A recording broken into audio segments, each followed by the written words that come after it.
السلام عليكم ورحمة الله وبركاته. اليوم ان شاء الله باش نعملو تي بي يوضح كيفاش نعملو ان كونتور اسينكرون. باش نختارو مثلا موديلو 10 باش يحسب من 0 ل9. امور بسيطة واضحة. باش نعملو ان كونتور موديلو 10 اباز دي باسكول جيكا، ومن بعد نعاودو نفس الاكتيفيتي باللي باسكول دي ونستعملوهم بالديود ليد والا لوجيك بروب والا بالافيشور اسي سيجمون. العملية بسيطة وواضحة، مش تعتمد فقط على اللوسيل واحد اللي هو ليزيس. عندي ليزيس لهنا، نمشي نيو فايل نيو ديزاين او حل نيو ديزاين. ثم بيان سور تنجم تحل ليزيس من الاول يطلع لك كما هكا فارغ. دونك في الحالة هذه تبي تخدم على روحك ديريكت. شنو نسحقو باسكول جيكا. نمشي حل بليوتيك الباسكول جيكا، الريفيرونس متاعها 74 76. هابط الباسكول جيكا، نستحقو انبوبات. في عوض ما نعملو احنا انبوبة وريزيستور دو بروتكسيون، واحنا هنا مش نعملو جوست سيمولاسيون. دونك نجم نستعمل اللوجيك ستيت اللوجيك بروب. اللوجيك بروب ثم نوعي، ثم اللوجيك بروب الصغيرة والبيج الكبيرة. نستعمل الكبيرة اوضح لنا نحن باش نشوفو بأريحية. نستعملو كلوك جينيراتور دورلوج، هذايا celui qui va incrémenter le compteur، اللي هو كل مرة يعطي ان فران مونطون للسوندون للكونتور باش الكونتور يتحرك بشكل اوتوماتيك. كالعادة يقترح علي برشا اسماء يحملوا كلمة كلوك.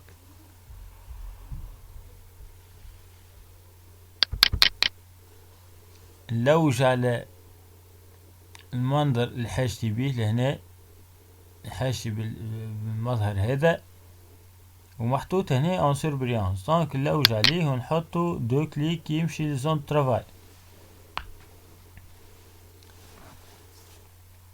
Un compteur modulo 10, donc on a besoin de remettre les bascules à 0 lorsque le compteur écrit 10. 10 ça s'écrit 0 1 0 1. وانا هنا بديت من البوال بلي فابل بالعربي، معناها من اليمين لليسار. دونك الباسكول رقم واحد اذا كان مش نبدو الباسكول رقم 0. دونك الباسكول رقم واحد ورقم 3 هم اللي لازمهم يرجعوا للصفر، يعملوا ريميز زيرو. دونك هنا نستحقوا فونكسيون اي ا دو انتري، لكن فيت اتونسيون الباسكول اللي استعملناها راي لونتري دو ريميز زيرو متاعها اكتيف نيفو با. دونك ما لازمناش نهبطو فونكسيون اند ا دو انتري، نهبطو فونكسيون ناند ا دو انتري. دونك هنا نمشي ناند، نزيد نوضحوها النقطة دي من بعد. ناند يقترح علي هذه ناند، يقترح علي برشا بليزيور سيركوي، مثلا 7400. وهنا فرد وقت ثم شكون يحب يخدم بالافيشور سي سيجمون تنجم تهبط افيشور سي سيجمون. دونك يكفي كون تكتب 7 سيج. استنوا شوية، je m'excuse انا نكتب بالخطأ. دونك 7 سيجمون فوالا يعطيني مثلا سي سيجمون بي سي دي. هذا سنافيشور بي سي دي معناها في وسطه من داخل عندي كودر.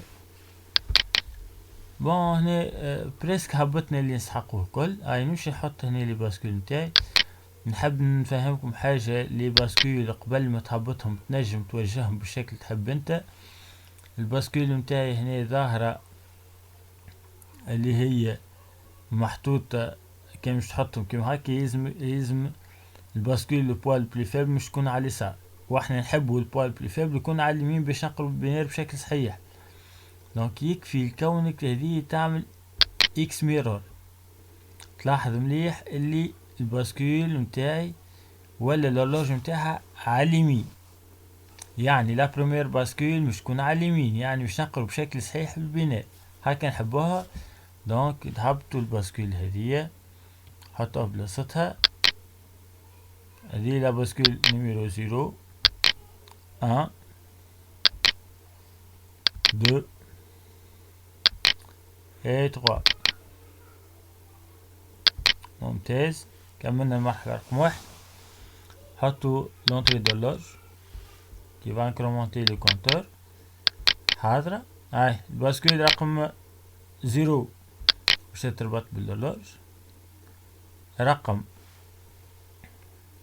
1 باش تربط بحكم احنا مش نعملو كونتور دونك تتربط بالكيو متاع اللي قبلها. كيف كيف احنا تو قاعدين نخدم في كونتور اسينكرون، دونك الهورلوج يجي متسلسل مادام اسينكرون، دونك السينيال دورلوج هذا موش نفسه السينيال دورلوج هذي.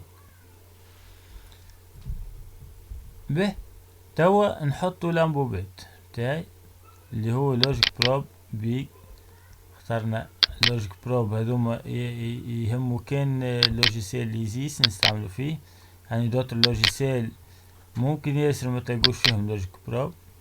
احنا تو يهمنا كان اللوجيسيل ليزيس اللي نستعملو فيه، دونك نجمو نهبطو لوجيك بروب هذوما هم يعاودونا لامبوبات، وفرد وقت مانيش مستحقين باش نستعملو ريزيستور ولا نعدلو دي فالور، يعني ابسط في اقل وقت ممكن اللي لافي نجم يخدم ويلقى نتائج قريبة برشا للريال. المرحلة الثالثة هما الكونفيغوراسيون متاع لي زونتري دو كوموند. دونك احنا هنا باش نخدمو ايكيفالونس على باسكول تي، دونك جي و كا ايكال 1 لوجيك. علاش هبط بلوس في سي هنا ومش حط جي و كا في الان لوجيك. كيف les bascules collent. Je vais mettre en logique J et K باش نتحصل على la bascule T à partir d'une bascule J K. هنا j'ai pas besoin de forcer notre bascule à 1, donc il faut désactiver l'entrée de forçage S puisqu'elle est active à niveau bas, donc on va la mettre à 1 logique. هي تخدم في 0 واحنا محاجناش بها تخدم، دونك نعطوها 1 لوجيك يعني بلوس في سي. نوصل العمل هذا للكاتر باسكول. هنا الكونتور مش تخدمو كونتور موديلو 10، دونك هذه الباسكول اللي البويسون البونديراسيون تاعها 2 على بويسونس 0، 2 على بويسونس 1، 2 على بويسونس 2، 2 على بويسونس 3، يعني 1 2 4 8. الديسك فاش تكتب 2 بلس 8، دونك ناخذ اللونتري هذية ولونتري سورتي هذي وسورتي هذية هما 10، ناخذهم ونحطهم في فونكسيون اي. نحن هنا بحكم الار اللي مش نعملو لها رميزة زيرو وهي اكتيف نيفو با، دونك مش نستعملو اي، مش نستعملو ناند نون اي.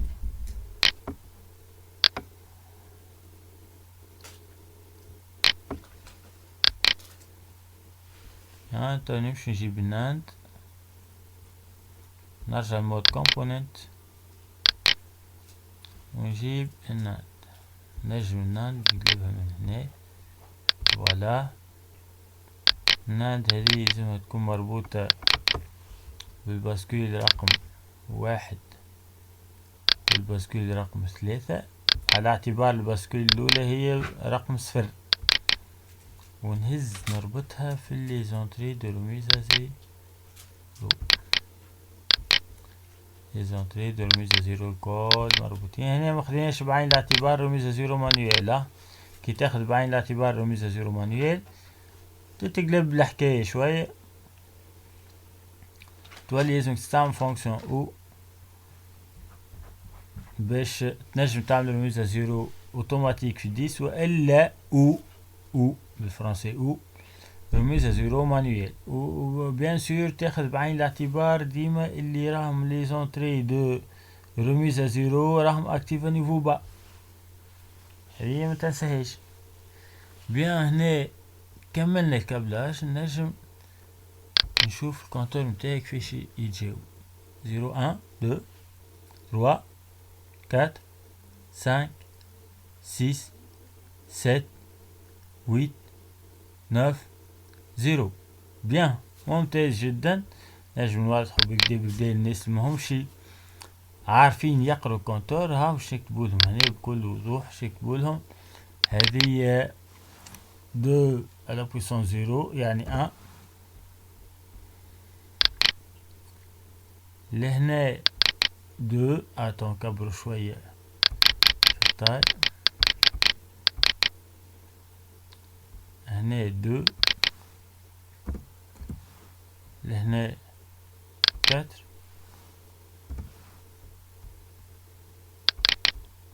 لهنا 8. نرجع لهذا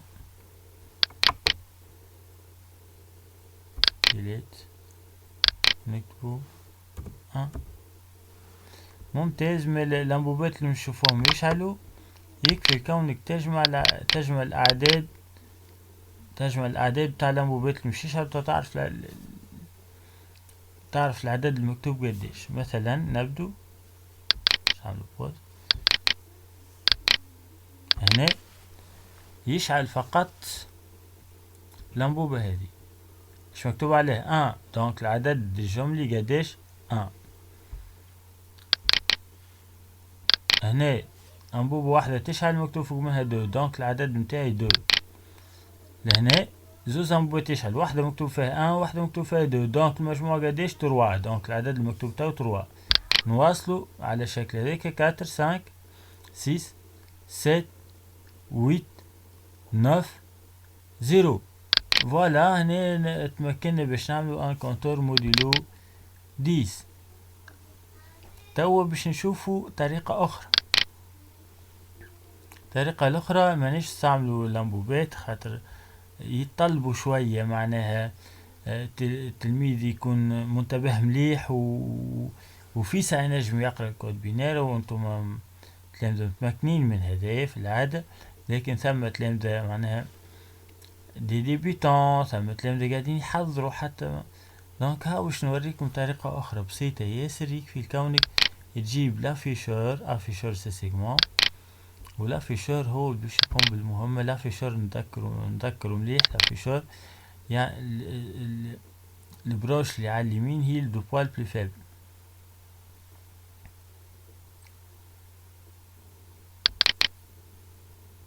نمشي لهنا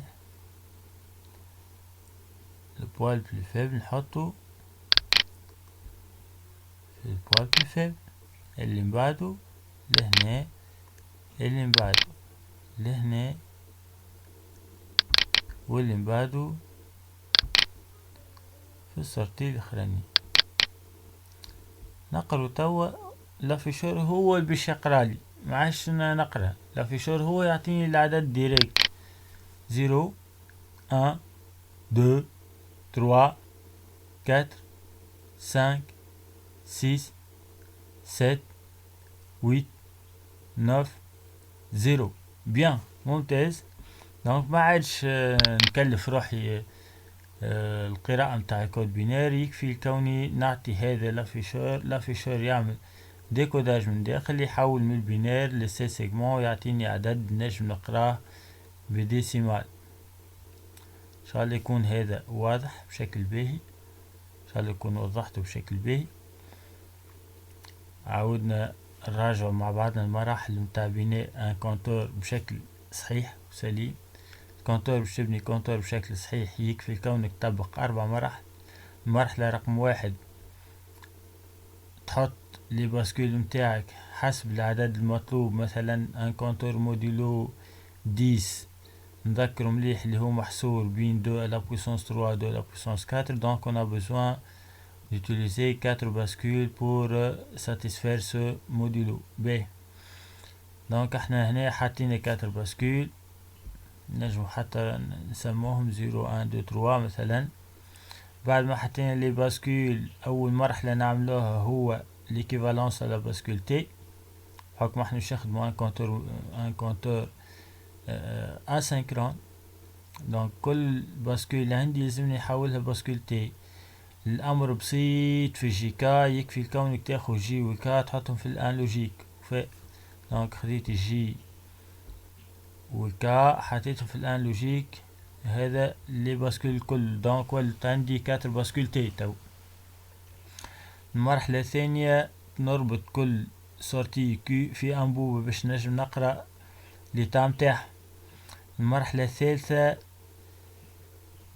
لازم نلقى حل باش نعمل الموديلو اللي حاجتي بيه، مثلا موديلو 10 يعني يحسب من 0 ل 9. دونك 10 محاجتيش نكتبها، دونك ناخذ 10 اللي هي 0 1 0 1 في الديكوداج بارسيال. يكفي كونك تاخذ ليزان اللي هو هذه في 10 تكون هذه كاتبة 1 وهذه كاتبة 1.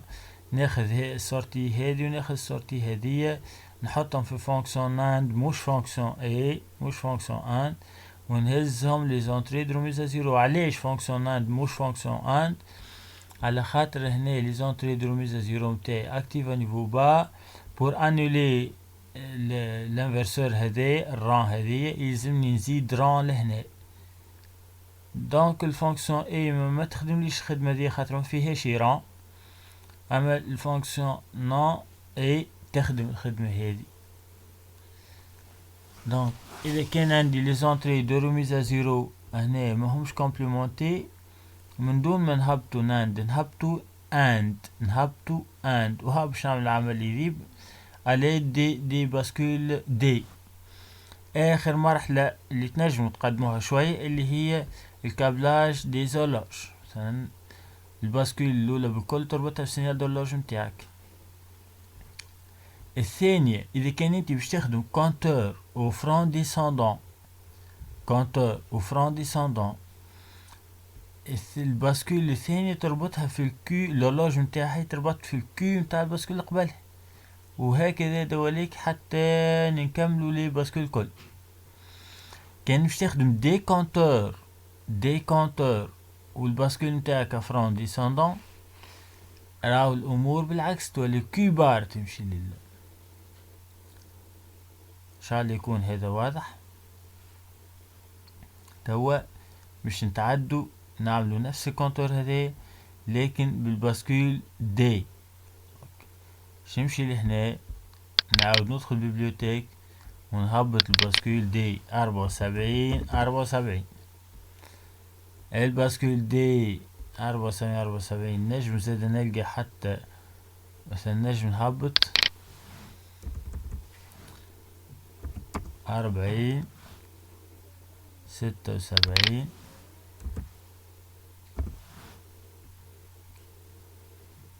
40 76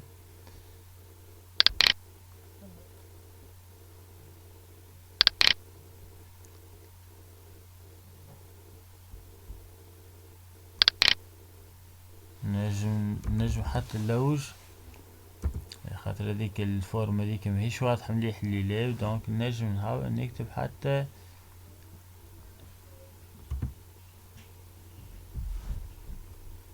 فليب فلوب. هنا يعطيني لي باسكول الكل، لي باسكول الانواع الممكنة كل في ليزيس يكتبهم لي ونتبع بشوي. هeureusement هنا عندي اول باسكول عرضتني باسكول دي لكن فيها انتري دو فاليداسيون احنا ما خدمناش بها. دونك نمشي لحاجة نعرفوها مليح مثلا الباسكول دي هذه 40 13 راهو نجمو حتى لي ريفيرونس نعقلو عليهم، نهار اخر نستعملوه. 4013. دونك ليش اخترت هذه بالذات؟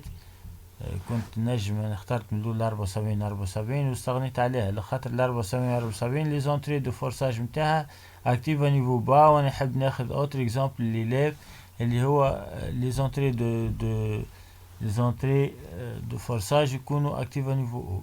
دونك مش نفسخ هذايا كل، جي با بزوان منه صحيح، باش نعاودو نفس العمل لكن باستعمال الباسكول دي. حتى هذا تو ماش يسحقو.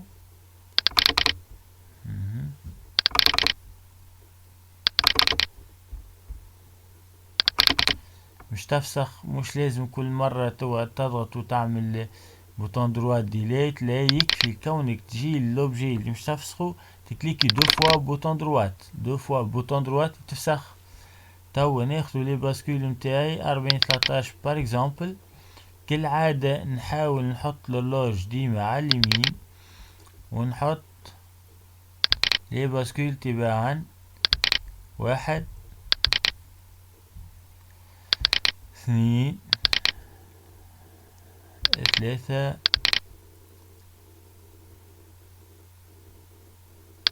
4. ممتاز. الباسكول دي نعرفو اللي باش تحط الايكيفالونس على باسكول تي، دونك لازم الكي بار تتربط في الدي في لونتري دي لونتري داتا، وهنا كيف لي باسكول الكل هنا حصلنا الايكيفالونس على باسكول تي. لوج نربطو كالعادة كما اتفقنا فرون مونطون المرة هذه، دونك الكي بار في لوج حتى لنكملو 4 باسكول. هنا نمشو نربطو لي سورتي، فوالا.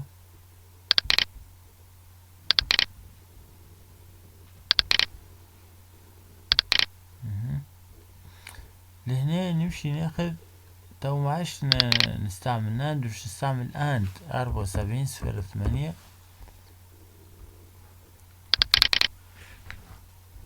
ولا نجم حتى نكتبو اند وبرا نستعمل فونكسيون اي.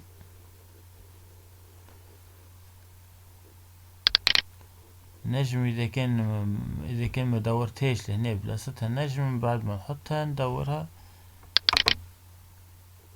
بالبوطون دروات ويطلعوا لي الخيارات الكل، ندور بالشكل نحب عليه. دونك هنا واضح. ناخدو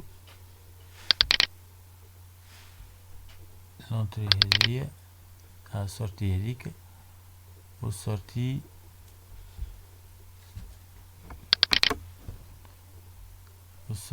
هذي، فوالا. ونهزهم لي زونتري دو روميز زيرو.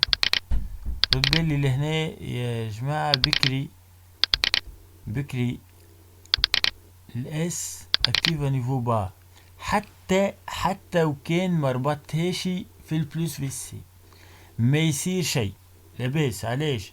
خاطر مش تاخذ دي زيتا لوجيك الياتوار من الهواء اللي في العادة يكونوا ان لوجيك، يعني كأنك حتى كي تخليهم تربطهمش وهم اكتيف نيفو با ما يصير شيء، لاباس تخدم سيركوي بشكل بنسبة 99% تخدم بشكل سليم. لكن كي يبدو اكتيفا نيفو او كما هك كما هيك وما تربطهمش تخليهم سهو تسهل، ينجم السيركوي هذا يولي ديما كاتب لك ان لوجيك في كل باسكول ان لوجيك وما يتحركش. علاش؟ على خاطر هذه قاعدة تقبل في ان لوجيك من الهواء. نعرفوا اللي الهواء فيه دي سينيو الكترومغناطيك تاع تليفون تاع تلفزيون تاع راديو، دونك راه مش تقبل منهم، تقبل لونتري هذه اللي هي مسيبة تقبل من الهواء ايتا لوجيك ان وتولي اكتيف هذه. دونك وهي مهمتك تولي اكتيف، المهمة متاعها تحط سيركوي ان. دونك نولي نشوف السيركوي متاعي ديما كاتب لي اف لهنا، معناه فول معناه كلهم يخدموا والكونتور ما يتحركش. Pour éviter tout ça, donc il faut désactiver ces entrées puisque il faut les désactiver. كيفاش il faut les désactiver؟ il faut les mettre à zéro بحكم هم يخدموا ان لوجيك. دونك احنا تو ما حاجناش نخدموهم نحطهم في زيرو لوجيك. نجي لهنا والجراوند. ليه يا جماعة حاولوا اذا كان ما فهمتوش كلامي حاولوا عاودوا مرة اسمه مرة واثنين، خاطر نجم تلميذ يدخل بعد شوية يقول لا هذه كيفاش نربطوها في الان ولا في الزيرو. الامر بسيط على الاخر. اذا كانها اكتيفا نيفو با وانت ما تحبش تستعملها دونك تربطها في بلس في سي. كان اكتيفا نيفو او وانت ما تحبش تستعملها دونك تربطها في الماس. مع العلم اذا تبدا هي اكتيفا نيفو با وانت ما تحبش تستعملها تنجم ما تربطها في حد شيء. علاش؟ خاطر مش تاخذ ان لوجيك من الهو بتاعتها وما تخدمش. توا ربطنا كل شيء صحيح. الاختلاف بين بكري وتوا شنو؟ الاختلاف اللي هو في ليكيفالونس الباسكول تي. معاش نربط الجي والكا في الان لوجيك. عندي باسكول عندي انتري واحدة نربطها في كيوبا. ثم اختلاف اخر اللي زونتري دو ريميز زيرو ماهمش اكتيفا نيفو با اكتيفا نيفو او دونك ما عادناش نستعملو في الناند استعملنا انت. بخلاف هذا ما ثماش اختلاف اخر. دونك هنا تبع كونتور 1 2 3 4 5 6 7 8 9 0.